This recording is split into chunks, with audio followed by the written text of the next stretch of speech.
Olá pessoal, tudo bem com vocês? Sejam bem-vindos ao meu canal. Se você não é inscrito, se inscreva, deixe aquele like, ative o sininho para receber as notificações, compartilhe esse vídeo com seus amigos e vamos aprender história juntos. Na aula de hoje falaremos sobre um conteúdo de história geral e a aula será sobre a Revolução Francesa. Vem comigo! Audio Jungle.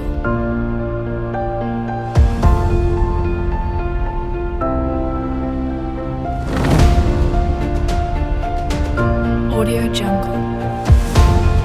Então, vamos para a nossa aula sobre a Revolução Francesa?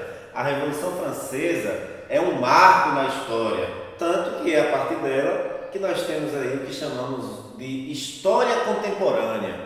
Mas por que essa revolução é tão importante? Qual é o legado que ela nos deixou? Revolução Francesa é o tema da nossa aula, aula de história contemporânea, e falaremos dela a partir de agora. Vocês provavelmente já viram a Estátua da Liberdade. Provavelmente já devem ter visto que ela é um dos cartões postais lá dos Estados Unidos. Não sei se vocês sabem, mas ela foi um presente da França para os Estados Unidos. A Estátua da Liberdade traz a representação do que seria Marianne. Marianne é o símbolo da Revolução Francesa, que tem uma ligação com a maçonaria, na época, que teve uma participação importante na Revolução Francesa, e o nome foi escolhido justamente por representar nomes muito comuns na França daquele período, a junção de Mary e Anne. Marianne, então, virou um símbolo da Revolução Francesa. Ela está presente, inclusive, nas nossas antigas notas de R$1. Não sei se vocês vão recordar, mas tinha lá aquele rosto feminino na nota de R$1, que era a representação de Marianne, o símbolo da Revolução Francesa. Mas vamos tratar da Revolução Francesa em si? Por que ela aconteceu?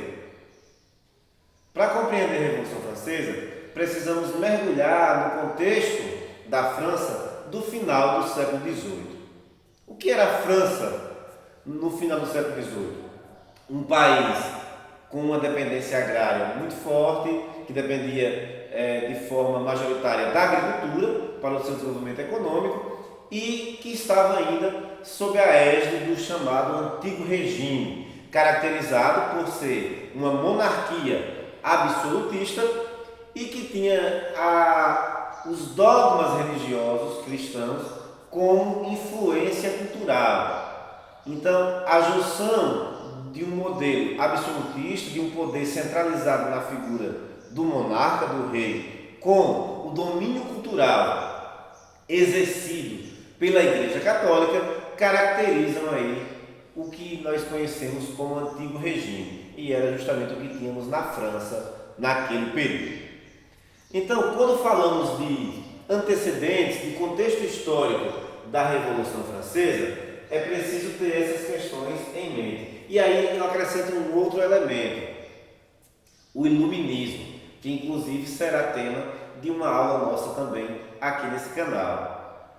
O Iluminismo, que era um movimento filosófico, um movimento intelectual do século XVIII, vai ter uma forte influência sobre a Revolução Francesa. É o Iluminismo que vai fornecer as bases ideológicas para a Revolução. É o ideário iluminista que vai influenciar o pensamento revolucionário da França. Mas compreender essa revolução não é algo tão simples, porque ela não foi tão simples assim. Ela é uma revolução que tem muitas idas e vindas, que ela tem muitas mudanças de cenário, ela tem muitas mudanças de cenário. E isso nós vamos perceber a partir de agora. Então, esse é o contexto anterior. Esse contexto ele é agravado por uma crise. A França vivia uma crise naquele momento. Que tipo de crise? Uma crise política, que era um questionamento do modelo absolutista a partir das concepções iluministas de Estado. Uma crise econômica em razão de uma série de questões, dentre elas questões ligadas a um ano sem safra, por conta de algumas catástrofes naturais que praticamente inviabilizaram a produção agrícola daquele ano e que mergulhou uma população que era mais de 80% agrícola numa situação de fome e miséria, aumentando a inflação, inflacionando aquilo que era a necessidade primeira do trabalhador francês, que era o pão. Para vocês terem uma ideia, o pão que alimentava o cidadão francês chegou a custar o equivalente a 88% daquilo que o trabalhador ganhava na época. Então toda essa situação vivida na França, aliado ao ideário iluminista, cria um cenário de ebulição social que vai acabar culminando no processo revolucionário. Vamos entender como essa revolução ela se deu passo a passo. Então, diante desse cenário, desse contexto que eu apresentei a vocês,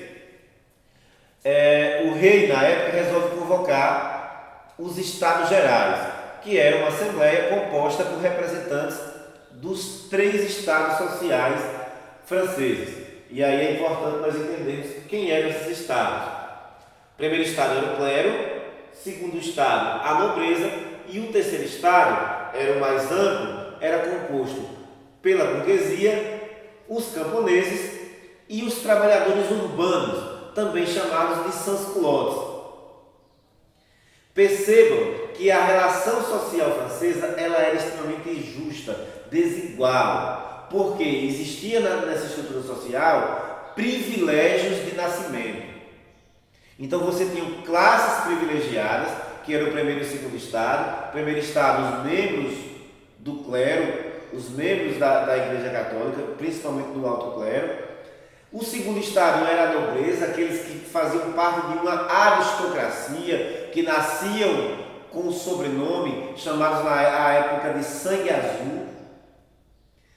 E no terceiro estado estava o povo, mas junto ao povo estava a burguesia. Mas aí vocês podem pensar, por que a burguesia estava no terceiro estado? A burguesia não tem dinheiro? A burguesia não tem poder econômico? Naquele momento já possuía poder econômico, mas não possuía poder político, porque o poder político estava atrelado aos privilégios de nascimento, ao berço, à aristocracia. O poder político estava centrado na nobreza. Então perceberam esse cenário, entenderam como é que estava organizando a sociedade da França na época? Pronto, vamos para a Assembleia dos Estados Gerais. Na Assembleia tínhamos deputados do primeiro estado, do segundo estado, do terceiro estado. Na Assembleia discutia-se, dentre outras pautas, a pauta da cobrança de impostos. Primeiro e segundo estados eram isentos de impostos. Toda a carga tributária recaía sobre o terceiro estado. Então, a discussão era: primeiro e segundo estado devem ou não pagar impostos? Primeiro e segundo estado deviam ou não pagar impostos? Então isso foi colocado em discussão. Nessa discussão abriu-se a votação, mas aí onde estava o problema? O primeiro e segundo estado defendiam que a votação fosse por estado. Cada estado tinha direito a um voto. Cada representação social ali presente tinha direito a um voto. O terceiro estado achava essa forma de votação injusta, porque eles representavam 97% da população francesa e dentro da própria Câmara, dentro da própria Assembleia, eles tinham um número muito maior de deputados do que o primeiro e o segundo estado. Então eles defendiam que a votação fosse por cabeça, por deputado. Diante desse impasse, o rei então resolve suspender a Assembleia dos Estados Gerais. O terceiro estado, então, recusa-se a aceitar essa suspensão, se reúne numa sala de jogos chamada de Sala da Apela. A Apela era um jogo da época que se assemelha ao que é o tênis hoje. Se reúnem na Sala da Apela e fazem o juramento da Sala da Apela, onde, nesse juramento, eles dizem que a partir daquele momento aquela Assembleia só seria desfeita quando tivesse uma Constituição pronta para a França. Vamos só relembrar, a França era um Estado absolutista e, diante disso, não existia a figura da Constituição. Existia, sim, o poder absoluto do monarca.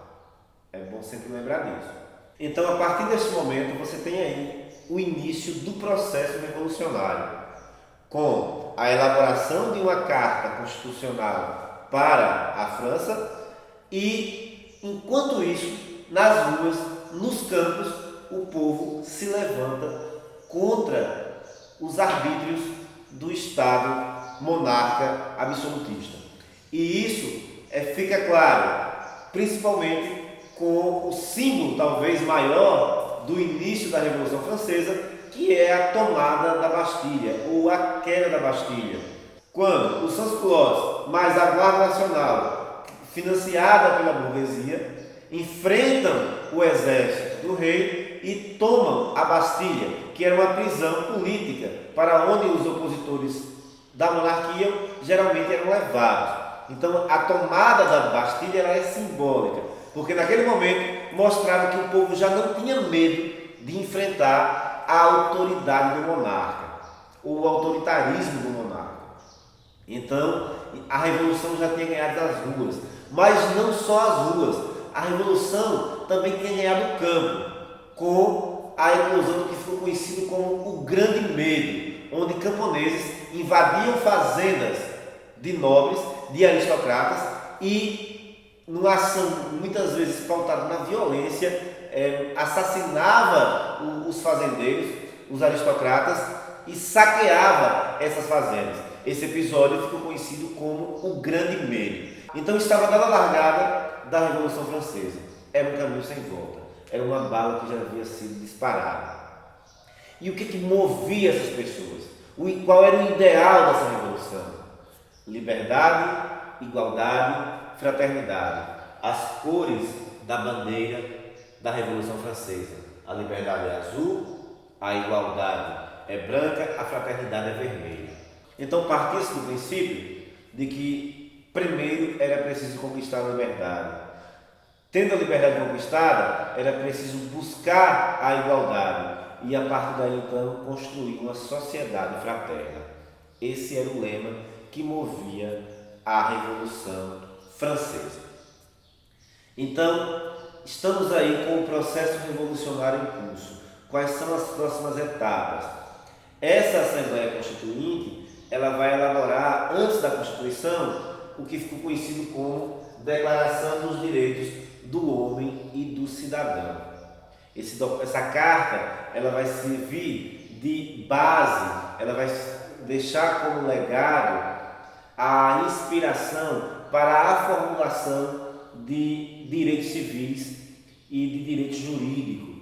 Tratava o ser humano de forma igualitária perante a lei e perante a sociedade, acabando assim com os privilégios de nascimento. E aí a Revolução Francesa deixa esse legado. Muitos dos ideais buscados pela Revolução Francesa são ideais nossos até hoje do mundo ocidental, ideal de Estado, ideal de sociedade, ideal de cidadania. Então, iniciado o processo revolucionário, nós temos aí como próximo passo a elaboração da Constituição, que vai ser promulgada em 1791. Só que essa Constituição, ela ainda não atendia a todas as demandas das pessoas da sociedade envolvida nesse processo revolucionário. A Carta Constitucional, ela, por exemplo, não rompia a Constituição monarca. Ela criava uma monarquia constitucional, ou seja, mantinha o rei no poder, mas agora esse rei precisava obedecer a uma Constituição, precisava respeitar as decisões do parlamento. Então, ela não tirava o rei do poder, apenas limitava seus poderes. É bom entender isso. Além disso, trazia o princípio de igualdade civil, acabava com os privilégios de nascimento,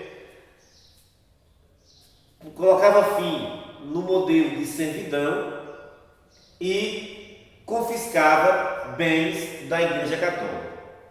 Mas talvez o ponto mais interessante de se observar é que ela colocava o voto como sendo censitário, ou seja, o voto não era universal, não se tinha o sufrágio universal.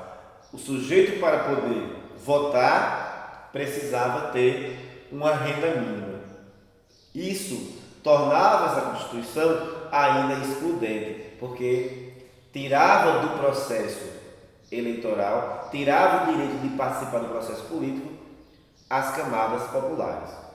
A Constituição ela se deu a partir das discussões dentro da Assembleia Nacional Constituinte. Essa Assembleia ela possuía alguns agrupamentos políticos, com destaque para os girondinos e os jacobinos, além do que se chamava na época de planície ou pântano. Girondinos e jacobinos vão dar origem a algo que é muito discutido nos dias atuais, que é motivo de vários debates e muitas questões nas redes sociais: esquerda e direita. Quem nunca discutiu por conta disso ou presenciou uma discussão por conta dessa temática? A ideia de esquerda e direita nasce justamente com o processo revolucionário francês. É dentro do parlamento, dentro da Assembleia Nacional Francesa, que essa concepção de direita e esquerda surge. E nasce justamente dessa disputa política, podemos dizer assim, desse embate entre girondinos e jacobinos. Quem eram os girondinos? Os girondinos, eles eram compostos pela alta burguesia, pelas camadas mais altas da burguesia, banqueiros, grandes comerciantes, grandes proprietários de terra. O que eles defendiam? Eles tinham uma postura mais conservadora, mais moderada. Eles defendiam, por exemplo, a monarquia constitucional, uma revolução que não tivesse um caráter tão radical, que mudasse, mas não rompesse completamente. Eles defendiam, por exemplo, o voto censitário, em que excluía as camadas mais pobres do processo eleitoral. Então perceba que eles têm uma posição mais moderada, uma posição mais conservadora, e está muito atrelada à parte mais rica, mais abastada da burguesia. Do outro lado, sentado à esquerda do parlamento, estão os jacobinos, que vai ter lideranças que ficaram aí muito conhecidas como Maximiliano Robespierre, Danton, Marat. Os jacobinos tinham uma posição mais radical em relação à Revolução, era composta pela chamada pequena e média burguesia, que eram formados mais por profissionais liberais, intelectuais, e eles queriam um rompimento completo do modelo vigente. Queria a proclamação de uma república, queria direito de voto universal, queria um processo de distribuição justa das terras. E isso então gera um embate entre esses dois grupos, que vai depois dar origem ao embate direita e esquerda, porque os girondinos sentavam-se à direita do parlamento, enquanto que os jacobinos sentavam-se à esquerda. Então, a origem está aí. E aí depois, claro, é um tema para vocês pesquisarem como essa relação direita e esquerda se deu ao longo da história, mas aqui está o nascedor, a ideia de direita e esquerda não tem nada a ver com situação e oposição, mas sim com a ideologia partidária, a ideologia de pensamento, e o nascedouro se dá na Revolução Francesa, ok? Bom, então está tudo resolvido? Ainda não. E o monarca da época, Luís XVI, ele vai tentar uma contra-revolução, ele vai tentar uma articulação fora da França para restabelecer a monarquia absolutista. Sua trama vai ser descoberta, ele vai ser tido como traidor, vai tentar fugir da França, mas vai acabar sendo preso, capturado. A partir daí, encerra-se a monarquia constitucional e surge uma república, que vai ser chamada de Convenção Nacional. A Convenção Nacional vai colocar no poder a esquerda do parlamento, os jacobinos. Liderada por Robespierre, ela vai promover mudanças importantes na França naquele período. A primeira delas é transformar a França em uma república, mas ele vai fazer também um processo de reelaboração da Constituição, aprovando aí uma nova Constituição em 1793, que, dentre outras coisas, vai trazer o voto universal, vai promover uma distribuição das terras, uma reforma agrária e distribuição das terras entre os camponeses. Contudo, parecia que agora a revolução tinha engrenado, parecia que de fato agora o povo tinha tomado as rédeas da revolução. Mas acaba que a Convenção Nacional cria uma certa sensação de mania de perseguição. Parecia que nesse momento a revolução de fato estava atendendo os anseios populares. No entanto, a liderança, a figura de Robespierre vai acabar implementando o que ficou conhecido depois como período do terror, que passava por uma perseguição feroz aos adversários e críticos da Convenção Nacional, inclusive com ex-aliados que agora eram críticos da forma como Robespierre gerenciava o governo, também sendo perseguidos e punidos. Inaugura-se aí um período em que a guilhotina passa a ter uso frequente. As pessoas passavam a ser guilhotinadas quando elas eram acusadas de serem traidoras da Revolução. E isso vai gerar, então, o chamado período do terror. O que vai levar a isso? Mais um golpe dentro do processo revolucionário, o chamado golpe do termidor. Aí eu vou deixar aqui para vocês uma sugestão de pesquisa. Pesquisem sobre o calendário revolucionário francês. Durante a Revolução Francesa, não se utilizava o mesmo calendário que nós utilizamos hoje. Eles vão criar um calendário próprio. Por quê? Eles consideravam que o calendário nosso era um calendário atrelado à religião. Eles vão criar um calendário laico, atrelado à natureza. O calendário vai se pautar nas estações do ano.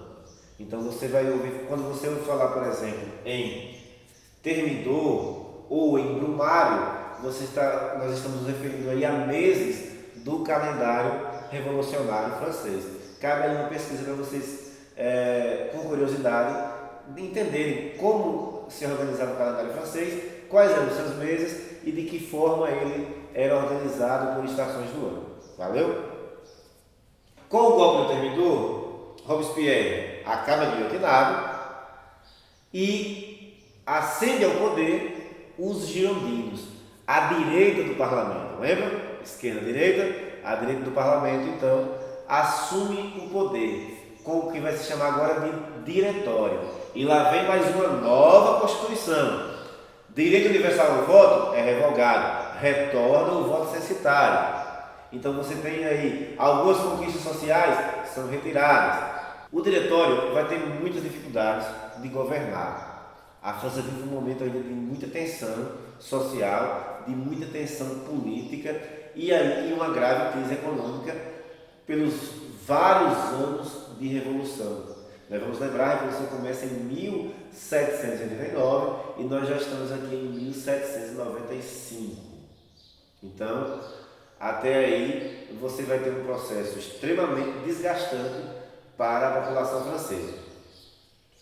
Então, com esse momento de crise, nasce aí uma nova figura, porque enquanto internamente a França vivia crise econômica, insatisfação social, levantes populares, externamente você tinha vitórias militares. Essas vitórias caíam muito na conta de um general chamado Napoleão Bonaparte. Então Napoleão passa a ser visto como aquele que poderia colocar fim no processo revolucionário e resolver todas essas questões, esses conflitos internos. E aí vem mais um golpe, que é o golpe agora do 18 de Brumário, que é o golpe que vai colocar Napoleão Bonaparte no poder na França, dando início ao período napoleônico, à era napoleônica, mas isso é tema para uma outra aula. Agora, nós precisamos entender o seguinte: o que ficou do legado da Revolução Francesa?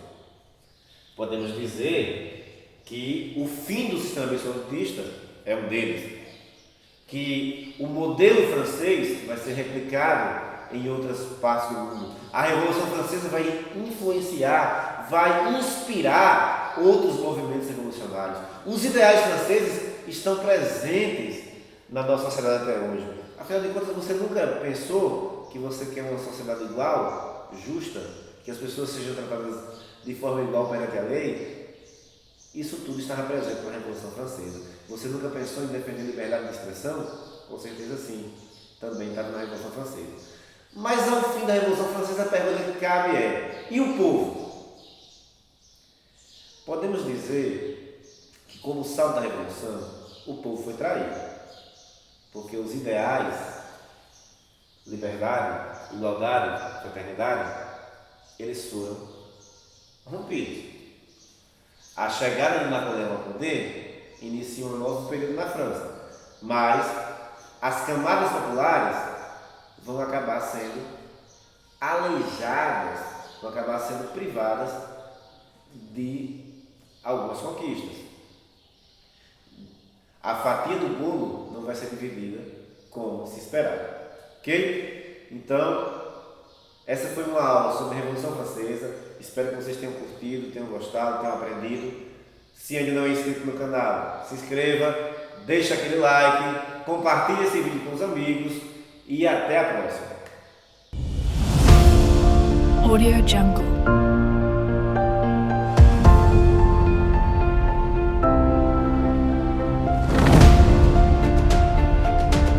Audio Jungle.